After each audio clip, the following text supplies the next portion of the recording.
Hello everybody and welcome back. And in this video I will show you how you can actually download both VirtualBox and Kali Linux, the newest version. But if you have the older version, that one will work as well, I believe, even though you actually want to keep everything updated. And updating your VirtualBox, for example, is always a good thing to do. So we'll download the latest version of both of these programs and we will try to make our own virtual machine. Now, as you can see right here, I already have both of them downloaded, which this is the installation file that we will use in order to install VirtualBox, which I have installed right here.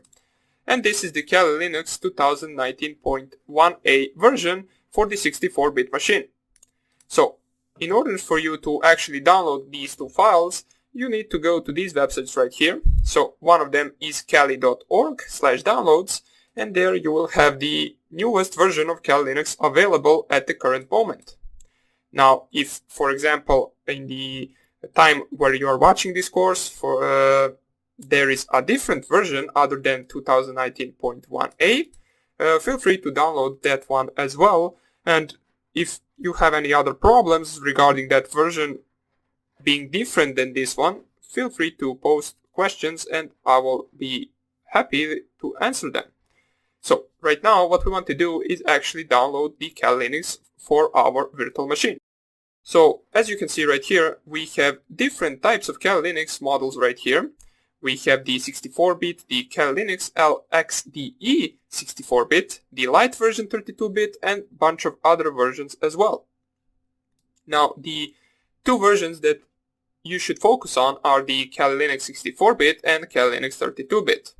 Now, figure out what your main PC is. For example, my Windows 10 machine, which is this machine right here on which I am on currently, is a 64-bit machine, so I will download the Kali Linux 64-bit version. Now we can see the size of it is 3.3 gigabytes, and we can download it both from the browser and from the torrent.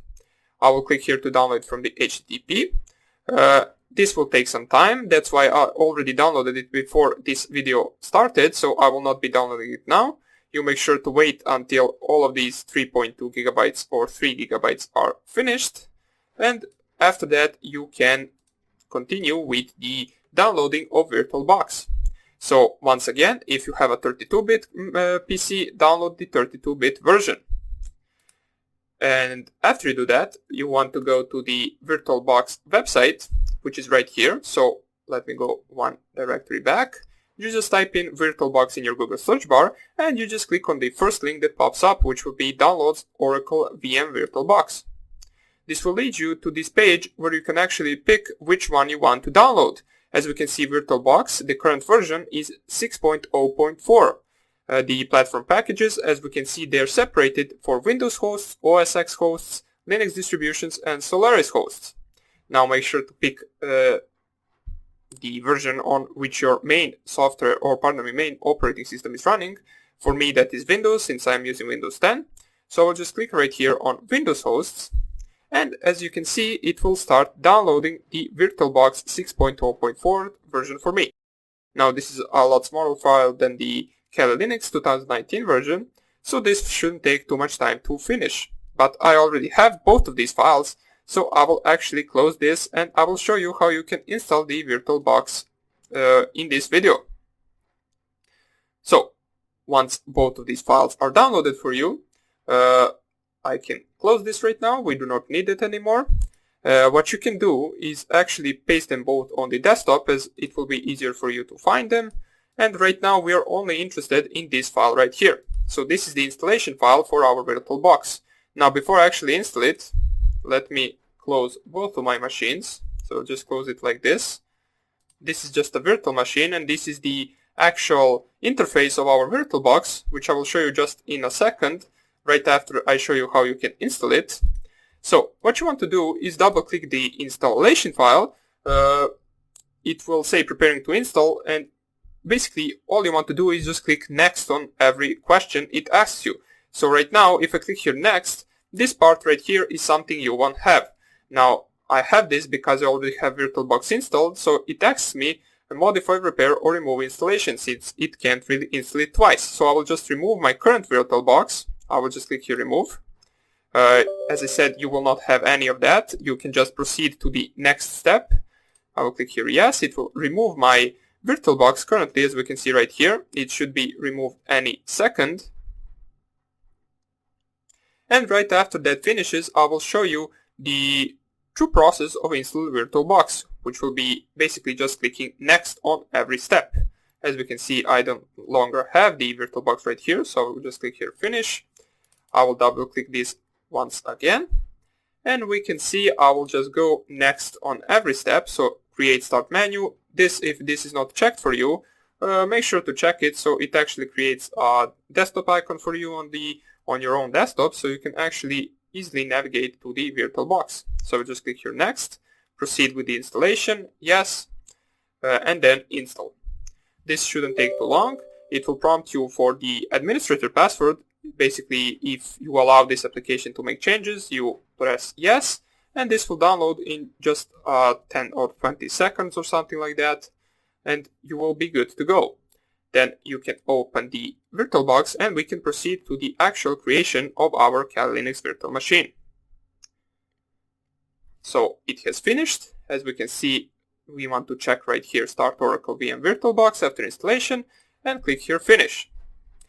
Now we wait for the window to open up. This is the same window you saw previously, and this is something that you won't really have. So all of these are virtual machines that I actually created before.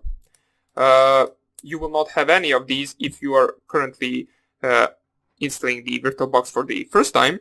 If you are not, if you already have Kali Linux machine and VirtualBox installed, you're probably skipping this section anyway. So all you have to do right now is actually click here on the new button right here. Now this new button right here basically presents the new virtual machine. So once you click on this, it will ask you for some of the questions in order to create for you the new virtual machine that you will use. So right here, you can name the machine anything you want. This is basically the name of your machine. I will name it Python Ethical Hacking. Doesn't even matter, you can name it anything you want. What I will do right here is, this is the important part. In the type, you want to select the Linux, since we are using the Linux operating system. And right here, you will have a bunch of these options for the Linux version, and you want to select the Debian 64-bit. Now, if you installed Kali Linux 64-bit version, you select here Debian 64-bit. If you install Kali Linux 32-bit version, you want to select here Debian 32-bit, since Kali Linux is actually based on Debian. That's why we are selecting Debian right here. So once you make sure everything is good, you have the type Linux, the version Debian, and then 64 or 32-bit. You gave it a name, and this is the folder where the machine will be saved. You proceed to the next step. Now, the next step is basically the memory size which you will give to your virtual machine. Now, this is basically your RAM memory. So for example, as you can see right here, I have 8 GB of RAM memory on this PC, and I want to choose how much RAM memory I want to give to my virtual machine. Now, what this means is basically, if you have 8 GB like me, and you give 2 GB to your virtual machine, every time you start up your virtual machine, the virtual machine will actually occupy 2 GB of your RAM. So for your main machine, there will be left only 6 GB. So make sure to not select too much right here, or it might actually make your PC crash. For example, if I just type here 8 GB, it will not even open the machine, since there will be no memory left for my main PC. So I would advise you to put like 2 GB at least. You can go with 1 as well, I believe, but you don't really want the machine to run that slow. So all you want to do is just select the memory that you are capable of giving to the virtual machine. For example, if you have 4 GB, you can technically give 2 GB for the virtual machine, but it might be running a little bit slower since you only have 2 GB left for your main machine.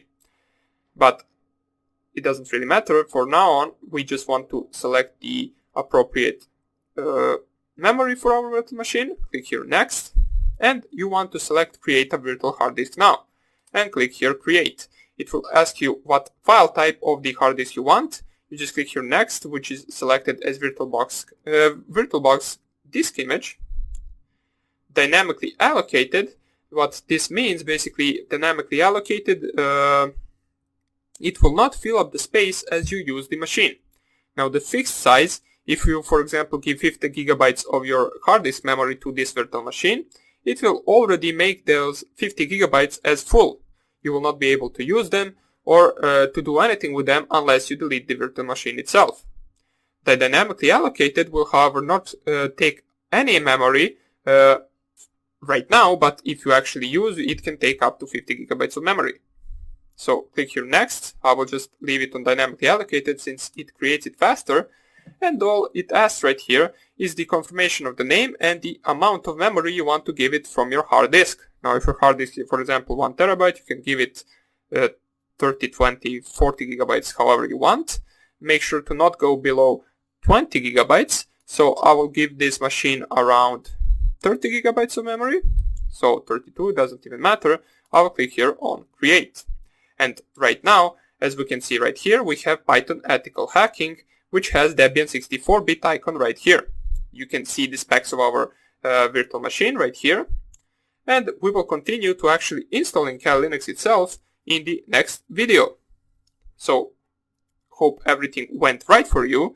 We will continue with adding our ISO file that we received from the Kali Linux downloading process.